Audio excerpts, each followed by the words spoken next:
Having a large mirror is only part of the issue in astronomy if you want to see further and deeper than ever before. As we realize, the atmosphere imposes a limitation on all ground-based telescopes. The diffraction limit, or the sharpest image a telescope can make, is proportional to the aperture. Bigger mirrors make sharper images, but this is mitigated by the blurring effects of the atmosphere, such that every mirror more than about half a meter across is limited by the blurring of the atmosphere and can never realize its full potential. Until 5 or 6 years ago, this was a fundamental obstacle to astronomy. But now astronomers have perfected the technique called adaptive optics that allows them to essentially cheat the atmosphere and recover the full diffraction-limited images, the sharpest images possible, from their large mirrors. Here's how to imagine what's going on. Out through the vacuum of space, light from an astronomical object arrives with its wave front absolutely plain, smooth, and uniform. As that wave front reaches the upper atmosphere, it starts being jumbled. The light essentially moves at slightly different speeds, corrugating the wave front and producing a blurry image.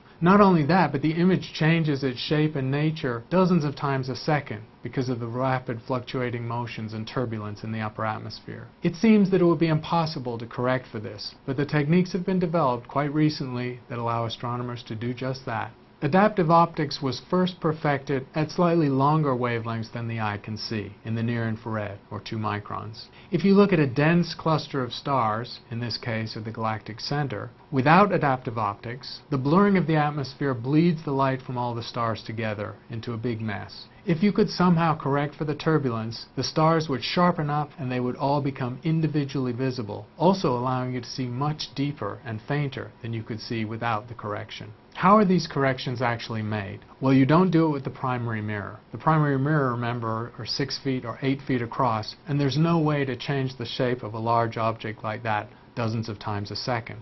But each of these telescopes has a secondary mirror, which is only about 1 meter across. This mirror, in practice, is made of a very thin material, usually beryllium, only a millimeter thick, and it's actively supported on actuators, hundreds of them, on the back side. These can be adjusted many times a second to change the shape of the secondary mirror. So the atmospheric turbulence is subtracted out at the secondary mirror itself. For the large binocular telescope, the secondary mirror is about 1 meter across. These are exceptionally fragile things, 1 millimeter across. They cost about $1 million, and we have actually broken one. They're very hard to work with. But these are the essential ingredients for making the full power of your large optical collecting area. The secondary mirror also needs an exquisite optical surface. It has to be accurate to about 1/10 of the wavelength of the light that's being imaged, which is very small, tens of nanometers. Here's the impact of that kind of correction. Remember, the typical blurring of an image at a ground-based observatory without correction is about 1 second of arc, or maybe half a second of arc at a very good site like Chile or Hawaii.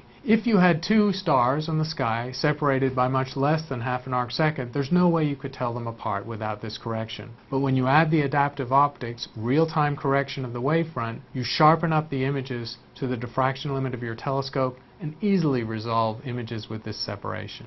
The most dramatic evidence of the power of this technique comes when we look at an image of M92, a globular cluster, taken with the Hubble Space Telescope and our ground-based telescope using adaptive optics. These images have been corrected for the different light gathering power of the 2 facilities, so it's a fair comparison. You probably can't tell which is taken from space and which is taken from the ground. In fact, the left image is the Hubble Space Telescope image, which is actually slightly poorer than the ground-based image with adaptive optics. In other words, the historical advantage of space over ground in terms of sharpness of the image has been fully overcome by this technology.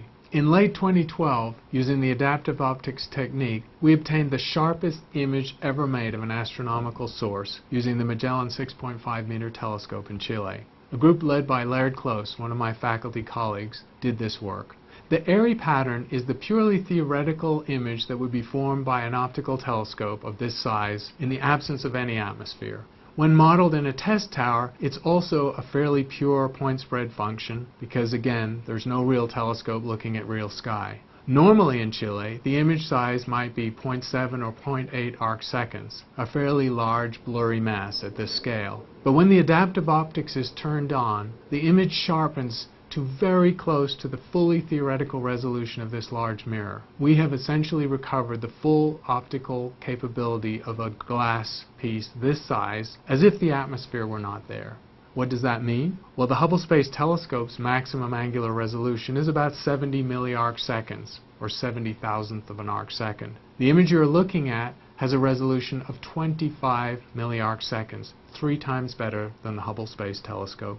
The fundamental obstacle to making sharp images with ground-based telescopes is the atmosphere. In the last decade, and particularly in the last few years, that obstacle has been overcome by the use of adaptive optics. This uses the secondary mirror, a very thin form that can be adjusted in its shape dozens of times a second, to exactly compensate for variations in the wavefront that arrives from space due to turbulent motions in the Earth's atmosphere. The result of this clever ingenuity is that ground-based optical imaging now surpasses imaging made with the Hubble Space Telescope.